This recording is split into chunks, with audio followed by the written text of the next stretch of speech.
संभाजी भिडे यांच्याबद्दल या गोष्टी तुम्हाला माहिती आहेत का? संभाजी भिडे हे महाराष्ट्रात कार्यरत असलेल्या शिवप्रतिष्ठान हिंदुस्थान या संस्थेचे संस्थापक आणि प्रमुख आहेत। संभाजी भिडे हे सांगलीत राहतात। त्यांचं वय 80 वर्ष इतकं आहे। त्यांचं मूळ नाव हे मनोहर भिडे असून त्यांचं मूळ गाव हे सातारा जिल्ह्यातील सबनीसवाडी आहे। राष्ट्रीय स्वयंसेवक संघाचे सांगलीतले तत्कालीन प्रमुख कार्यकर्ते बाबाराव भिडे हे त्यांचे पुतणे आहेत। त्यांचं शिक्षण MSc पर्यंत झालेलं आहे। ते एक महाराष्ट्रातील प्रखर हिंदुत्वाचे पुरस्कर्ते आहेत। 1980च्या दशकाच्या उत्तरार्धात शिवप्रतिष्ठान हिंदुस्थानची स्थापना करण्याआधी भिडे हे हिंदू राष्ट्रवादी संघटना राष्ट्रीय स्वयंसेवक संघाचे पूर्णवेळ कार्यकर्ता होते।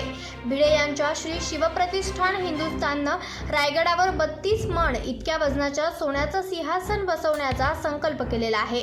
तसेच धर्मवीर संभाजी महाराज बलिदान मास, दुर्गामाता दौड, धारातीर्थ यात्रा, त्याचबरोबर शिवराज्याभिषेक दिन असे विविध उपक्रम राबवले जातात।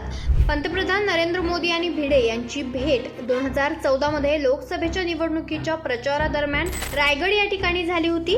तसेच मुख्यमंत्री देवेंद्र फडणवीस यांच्याशीही त्यांचे संबंध असल्याचे अनेकदा दिसून आलेले आहे। डोक्यावर भगवा फेटा आणि हातात काठी घेऊन धारकरी नावानं संबोधले जाणारे शिवप्रेमी मोठ्या संख्येनं त्यांच्या दरवर्षीच्या धारातीर्थ यात्रा असो व दुर्गामाता दौड यात सहभागी होताना दिसतात।